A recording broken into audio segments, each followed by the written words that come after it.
자세히 얘기 안 하시는 거는 차량마다 또 다 다르기 다 달라요. 때문에. 예. 그러니까 예를 들어서 우리가 흔히 테슬라 이제 전기차 하는데 예. 그거는 운전자가 문만 열어줘도 옆에 타는 사람 살 수 있었는데 음. 이 모니터에 키 이게 누르는 게 스위치가 있었거든요. 예. 대리운전자였는데 이걸 조작하지 모르는 거예요. 아. 못 열어줬어요. 예.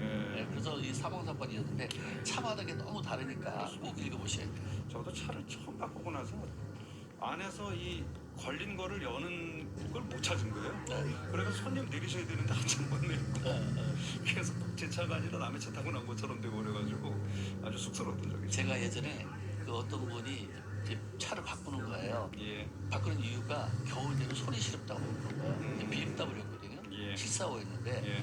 아니 그 왜 이거 옆에 스위치 옆에 열고 누르면 열선 되는데요. 네. 지금처럼 열선은 다 있는 게 아니라 그 당시에 열선이 잘 없을 때인데 그 차만 특별히 있었어요. 그거는 뭐 있을 근데 이제 법한. 보통 예. 운전자를 두 가지 다 혼자 이제 운전을 하다 보니까 손이 시려서 차를 바꾸는데 예. 그때 알은 거예요. 여기 있는데요, 라고. 그렇죠.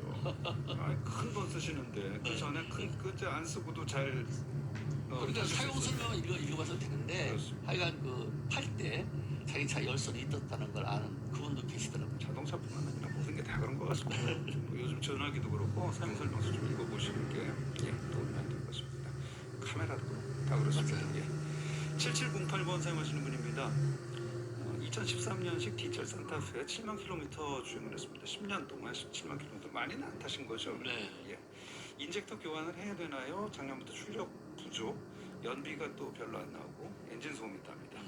흡기 매니폴드를 한번 청소해보는 게 더 좋을 것 같습니다. 아, 아직 그래요? 인젝터 정도는 지금 현재 요거는 뭐 봐야 되겠지만 인젝터보다 흡기 쪽 청소하는 게 돈이 덜 들어가고 그렇게 개선이 되면 간단하게 해결되는 거고 예. 만약 그래도 개선이 안 되면 그때 인젝터 청소를 하든 뭐 교환하시면 될 것 같습니다.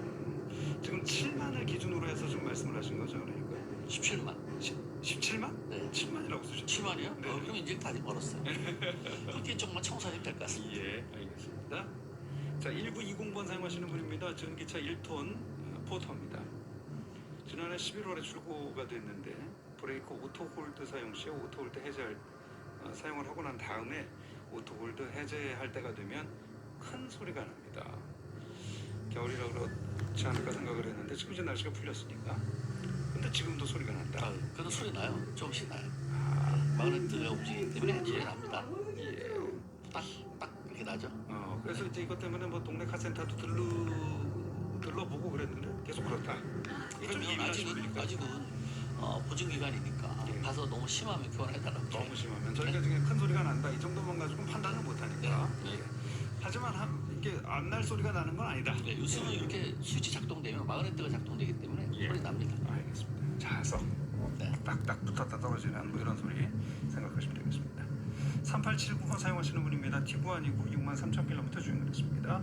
차량 시동을 걸면 엔진에서 가랑가랑하는 소리 납니다. 저도 뭐 상상 가능합니다.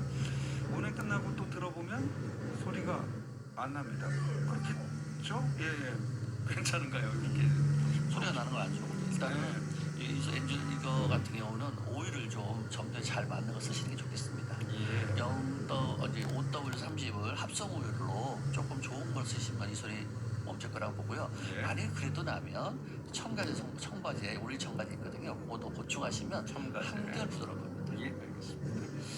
마지막 등사 하실게요. 0684번 사용하시는 분입니다. 소나타 Y20 11만 킬로미터 주행을 했습니다. 운전하다 보면 이따금 쿵쿵 돌 구르는 소리라고 표현을 하셨는데 이렇게만 쓰셨습니다. 돌고는 소리 제가 그 차에 나오는 소리 못 들어봐도 모르겠는데 쿵쿵 돌 구르는 소리 뭐 조금 또 그러면 예. 이런 소리 있어요. 예. 그러면 연료 캡을 예. 열어보세요. 그렇게 한번 다녀보세요. 왜냐면 연료에서 연료 탱크가 플라스틱이라는 게 되면 이 움직이면서 공기가 빠지지 않아가지고 예. 진공이 생겼다 하는 소리 있어요. 예. 그러면 연료 캡을 한번 열고 다녀보세요. 알겠습니다. 하루만. 예. 안 나면 연료 캡 바꾸시면 됩니다. 또 그런 방법이? 네. 예, 알겠습니다. 자동차 톡 오늘도 박병일 명장과 함께 하겠습니다. 잠시 후에 또 날씨 들으시고요. 2부에서 계속 뵙겠습니다. 고맙습니다. 네, 감사합니다.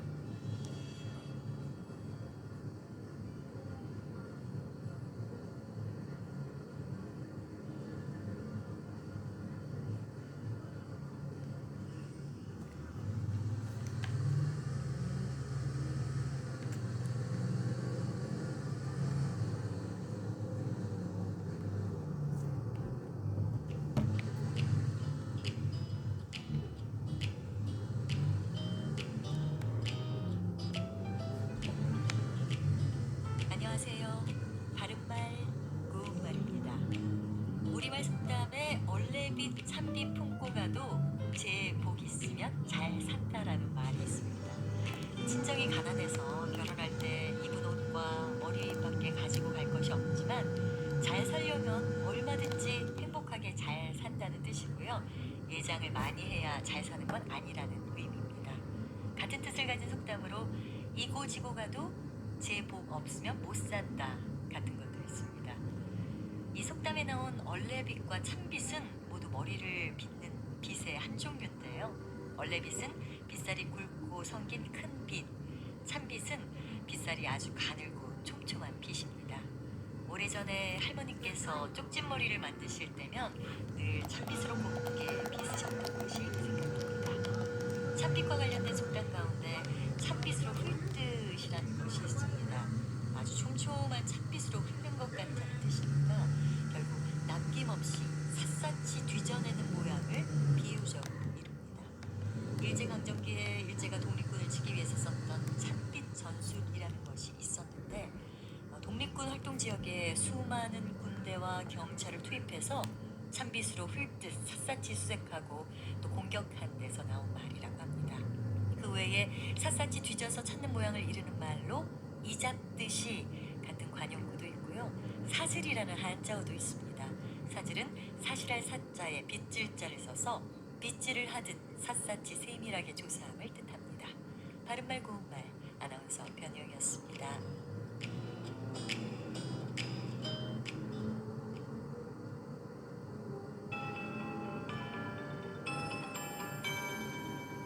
KBS 58분 날씨. 4월의 첫날 맑은 하늘에 따스한 봄볕이 내려오고 있는데요. 중부 내륙과 전라권 내륙을 중심으로 25도 안팎의 기온을 보이며 덥게도 느껴지고 있습니다. 낮과 밤의 기온차가 15도에서 20도 이상 크게 벌어지는 만큼 겉옷으로 체온 조절 잘 해주셔야겠습니다. 기온이 오르면서 먼지가 많이 옅어졌습니다. 하지만 수도권과 충남은 아직 초미세먼지 농도가 나쁜 단계고요. 인천과 경기 중부에 초미세먼지 주의보가 이어지고 있습니다. 내일 오전까지 서쪽 지역의 공기가 탁하다가 오후부터 대기 확산이 원활해지겠습니다. 이번 주말 불씨 관리에 특히 신경을 써주셔야겠습니다. 일부 해안과 제주도를 제외한 대부분 지역에 건조주의보가, 강원 영동과 서울, 대전, 대구 등 곳곳에 건조경보가 내려져 있습니다. 전국적으로 산불 위험지수가 높은 단계를 보이는 가운데 청주에 산불이 발생해 진화하고 있는데요. 내일 오후부터 경상권과 제주도에 바람도 매우 강해지는 만큼 화재 예방에 유의하시기 바랍니다. 휴일인 내일도 하늘이 맑겠고 아침 기온 3도에서 12도 분포, 낮 기온은 서울과 광주 25도, 대전 24도, 강릉, 부산 19도 안팎으로 따뜻하겠습니다. 다음 주 화요일과 목요일 사이 전국에 단비가 내리며 고온 현상은 누그러지겠습니다. 지금 서울의 기온은 25.5도입니다. 박다효입니다.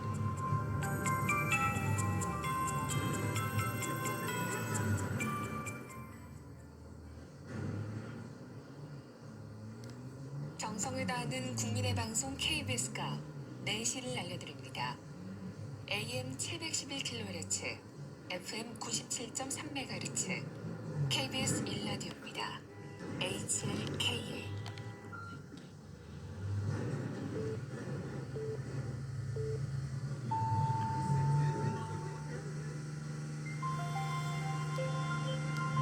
대한민국 중심 채널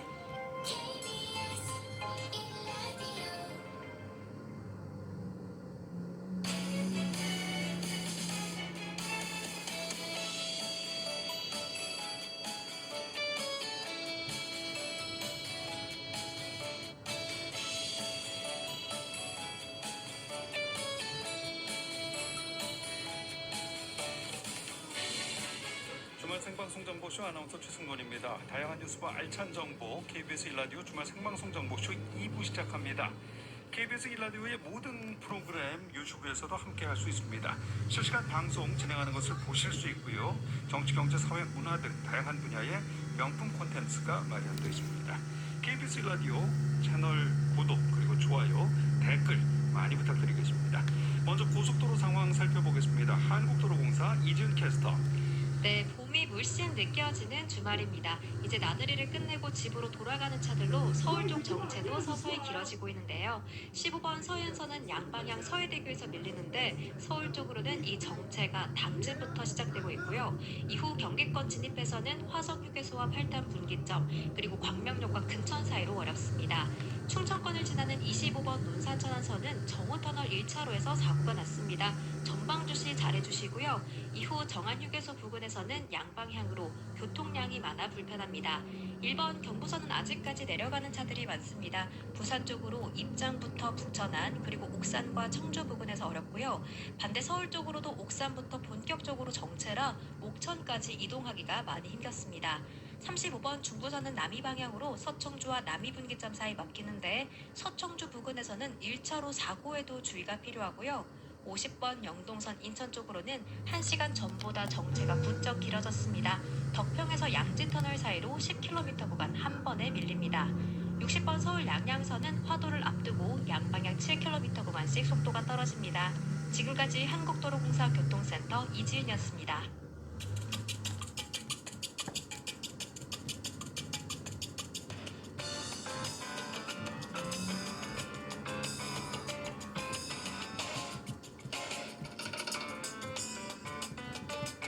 미디어가 외면한 뉴스의 속을 살펴봅니다. 금준경의 뉴스 돋보기. 뉴스 돋보기 미디어 오늘 금준경 기자와 함께하겠습니다. 어서 오십시오. 네, 안녕하세요. 예.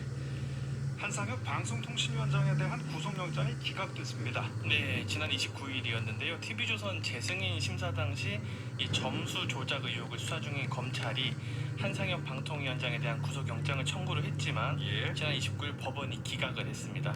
이 검찰은 한상혁 위원장이 2020년에 있었던 TV조선 재승인 점수 조작과 직접적인 관련이 있다. 이렇게 보고 위계에 의한 공무집행 방해, 직권남용 등의 혐의를 적용했었는데요. 그때 법원은 좀 달리 판단을 했습니다. 법원의 기각 사유를 보면요. 주요 혐의에 대해 다툼의 여지가 있어 현 단계의 구속은 피의자의 방어권을 지나치게 제한한다 라고 명시를 했고요. 현재까지 수집된 증거 자료의 정도, 수사 경과 등이 비춰볼 때 피의자가 자기 방어권 행사 차원을 넘어서 증거인멸의 우려가 있다고 보기도 어렵다라고 밝혔습니다. 예. 여기서 주목해야 할 대목이 주요 혐의에 대해 다툼의 여지가 있다. 그리고 현재까지 수사 경과 이런 언급들이 있는데 아직은 수사가 좀 불완전하다. 혐의가 불확실하다. 이렇게 좀 정리를 할 수가 있을 것 같습니다. 검찰은 혐의를 분명히 하고 있지만 그에 대한 입증이 부족했다. 이렇게 얘기할 수 있겠습니다. 네, 맞습니다. 사실 이게 좀 어느 정도 예견이 됐었던 게 검찰이 한상혁 위원장에게 적용한 혐의가 총 4가지거든요. 예. 간단하게 좀 언급을 드리자면 한상혁 위원장이 특정 단체 출신 인사가 심사위원회 선임하는 데 개입했다. 또 점수 조작이 된 사실을 보고받아서 이걸 알면서도 다른 방통위 위원들에게 알리지 않았다. 또 TV조선이 4년 재승인, 이것도 가능한데 4년이 아니라 3년의 재승인만 이제 부여를 했다. 또 점수 조작이 없다는 허위의 보도 자료를 냈다. 이 4가지 혐의를 적용했는데 예. 근데 검찰이 적용한 혐의를 보면 그 어디에도 점수 조작 그 자체에 대한 내용은 없거든요. 그러니까 제가 전에도 설명을 드렸었지만 이 TV조선 재승인 심사위원회의 일부 심사위원들이 이제 TV조선이 조건부 재승인을 받을 수 있도록 고의를 점수를 낮게 해줬다 이 의혹을 받고 있는 건데 예. 그렇다면 방통위원장이라면 이 일을 지시를 했다거나 배후에 있어야 된다 뭐 이런 식의 혐의를 진행하는 수사가 이어졌는데 정작 공소장을 보면 검찰이 이제 한상혁 위원장이 지시를 했다거나 배후다 이런 식의 언급이 전혀 없는 겁니다. 그렇기 때문에 수사 자체가 좀 불완전한 상태에서 좀 진행이 됐다 이런 의문이 좀 제기되는 상황입니다. 한상혁 위원장은 지금 설명하신 상황 통해서 구속영장이 기각됐고 구속 안 됩니다. 네. TV조선 재승인 점수 조작 이 의혹 이 사건으로 인해서 구속이 된 사람들이 벌써 있기는 있습니다. 네, 맞습니다. 이 의혹 자체가 없다고 볼 수는 없는 게 검찰이 점수 조작에 가담한 혐의로 방통위 과장, 국장 그리고 심사위원장이었던 윤모 교수를 구속 기소한 상황입니다. 뭐 당연히 재판을 치르기 전까지는 우리가 단언을 할 수 없겠습니다만 다만 검찰의 수사 진행 상황을 보면 이제 일부 심사위원들이 원래 모여선 안 되는데 심사위원들끼리 서로 모이면 안 되는데 모인 이후에 더 낮게 점수를 주는 식으로 점수가 바뀌었고 이 과정에서 다른 위원들의 점수를 누가 알려줬느냐 방통위 사무처 과장과 국장이 알려줬다. 개입했다는 증언 자체는 확보한 상태인데 그러면 심사위원 간의 점수를 공유해서는 안 된다는 이런 조항을 위반했을 가능성은 일단 높아 보입니다. 근데 여기에 한상혁 위원장이 관여돼 있다라고 볼 만한 정황은 충분하지 않다라고 볼 수가 있고요. 이 심사위원들이 점수를 서로 공유해서 고친 거는 이제 맞는 것 같은데 그렇다면 이게 실제로 법적으로 문제가 있을까 없을까는 좀 쟁점이 남아 있습니다. 왜냐하면 자신의 점수를 고친 것이기 때문에 우리가 점수 조작 의혹이라고 부르지만 제3자가 개입한 게 아니기 때문에 이 재판부가 향해 어떻게 판단할지를 좀 주목해 봐야 될 것 같습니다. 한상혁 위원장이 구속되지는 않았는데 직위 해제될 가능성은 또 있는 겁니까? 네, 이제 한상혁 위원장이 이제 문재인 정부에서 임명된 위원장이고 오는 7월까지 임기를 남기는 상황이었는데 한상혁 위원장은 중도 사퇴는 없다 이렇게 강조를 해왔는데요. 그렇기 때문에 일각에서는 이번 수사 자체가 한상혁 위원장의 이제 해임이나 직위 해제를 목표로 하는 수사다. 그래서 빨리 움직였다 이렇게 보는 견해도 있는데요. 왜냐하면 구속 여부와는 무관하게 검찰은 기소를 할 수가 있잖아요. 만약에 기소가 되게 되면 이 정부에서 아니 기관장이 기소가 됐기 때문에 직위를 하기가 충분치 않다. 그래서 직위 해제를 하는 식으로 사실상 권한 행사하지 못하게 할 가능성이 있습니다. 그러면 한상혁 위원장은 사실상 해임하는 것과 같은 효과를 내서 후임 위원장을 곧바로 선임할 수 있기 때문에 이런 가능성이 지금 제기가 되고 있습니다. 이 건은 여기까지 해서 정리하겠습니다. 조선일보가 확인되지 않은 전원을 토대로 판사를 비판하는 기사를 썼다가 정정을 했습니다. 네, 지난 28일이었는데요. 조선일보 1면에 이런 기사가 실렸습니다. 재판 왜 많이 시키나? 인권이 달려간 판사라는 제목이었는데 이 기사를 보면 한 판사가 선고 업무가 늘어나는 것이 부당하다고 생각을 하면서 인권의 진정을 제기한 것으로 전해진다. 이런 내용을 담고 있는 기사인데요. 기사 부제목이 이렇게 되어 있습니다. 워라벨의 판사 황당 태업이라는 제목을 담았습니다.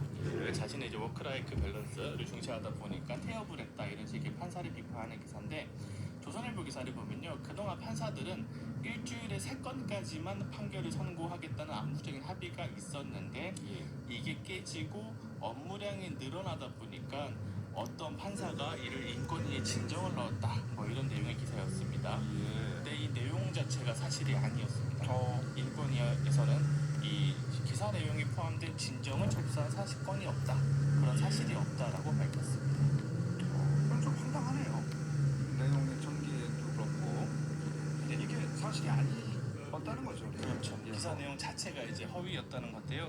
조선일보가 바로 다음 날인 이제 이틀 후인 30일 1면에 배석 판사의 인권위 진정 기사 바로 잡습니다라는 기사를 내고 정정 기사가 나왔네요. 네, 독자 여러분, 법원 인권위 관계자들에게 사과드린다고 밝히면서 오보라는 사실을 인정했습니다. 조선일보에 따르면 조선일보 기자가 한 법조인한테 업무가 가중된다면서 한 판사가 인권위에 진정을 넣었다 이런 말을 들었다고 합니다. 그러니까 그 말을 들은 법조인을 취재를 했던 거죠. 직접 들은 게 아니라. 그래서 이 취재 기자가 일부 판사들이 이런 얘기를 들은 적이 있다는 말을 듣고 인권위에 전화를 했는데 인권위에서는 언제쯤 접수됐는지 알아보기 어렵다라고 답변을 했다고 합니다. 근데 기자는 접수는 됐다라고 이제 이해를 해버린 거죠. 인권위에서는 잘 모르겠다는 취지로 답을 한 것인데 그래서 이제 사실상 한 사람 그것도 당사자가 아니라 전해 들은 한 사람의 얘기만 듣고 이제 기사를 써버린 겁니다. 확인을 위한 일정한 시도는 있었지만 정확히 확인되지 않은 가운데 전원만 가지고 심증을 갖고 기사를 쓴 거네요. 네, 맞습니다. 이와 관련해서 조선일보가 정정보도문을 낸 걸 보면요. 충분한 사실관계를 확인 없이 보도한 것이다. 기자는 인권위 취재원 한 명의 진술을 지나치게 신뢰를 했다. 확증 편향의 함정에 빠져 2중 3중에 확인을 하지 않았던 것이다 라면서 사과를 했습니다. 조선일보는 이 보도가 조선일보 윤리규범 가이드라인에 확인된 사실을 기사로 쓴다. 사실 여부는 공식적인 경로나 복수의 취재원을 통해 확인한다. 이 조항이 있기 때문에 이 조항을 위반하고 있다라고 이제 언급하기도 했습니다. 오보가 이 바람직하지 않은 것에 비해서는 정정 기사가 상당히 적극적이었네요. 네, 사실 오보 자체가 문제인 건 맞는데 정정이 좀 적극적이었다는 평가도 받고 있는 게요. 보통 이제 신문사들이 오보를 내더라도 이제 정정을 누가 이제 요청을 하지 않으면 정정을 잘 안 한다거나 시간을 끈다거나 혹은 정정을 해도 이제 독자들이 정말 잘 안 보이는 위치에 예. 정정 보도문을 둬서 이제 많은 비판을 받아왔었는데 예. 이번에는 정정 보도문도 일면에 바로 냈고요. 음. 또 하루 이틀 만에 이제 정정을 이제 비교적 빨리 했고 내용도 틀렸다는 사실만 언급하는 게 아니라 왜 사실과 다른 보도가 나갔는지 그게 왜 문제인지 설명을 했습니다. 최근에 조선일보 편집국장이 교체가 됐는데 아마 그래서 그런지 새로운 편집 방향을 좀 보여준 거 아니냐 이런 평가도 있고요. 예. 사실 언론이 오보를 내고도 이제 정정을 제대로 하지 않은 경우가 많았기 때문에 좀 이번에는 좀 달랐다 이렇게 평가를 할 수가 있을 것 같습니다. 다만 이번 사례는 정치적 현안은 아니었었잖아요. 그렇죠. 근데 우리 언론이 정치적으로 중요한 사건에 대해서 오보를 내는 경우도 간혹 있는데 예. 그럴 때도 이런 식으로 빠르고 좀 적극적인 오보가 필요하다. 그래서 이런 오보 정정이 이 기사뿐만 아니라 이제 여러 부로 확산이 돼야 된다. 이렇게 정리할 수 있을 것 같습니다. 정정 보도에 있어서는 이 조선일보가 좋은 선례를 남긴 것 같습니다. 네. 예. 영국 언론 가디언이라는 매체가 상당히 지금 유명한 매체인데 네. 영국이라고 하면 뭐 더 타임스와 뭐 양대 신문 이렇게 볼 수도 있겠고 이 가디언이라는 불치의 매체가 200년 전에 있었던 문제에 대해서 사과를 했네요. 네, 맞습니다.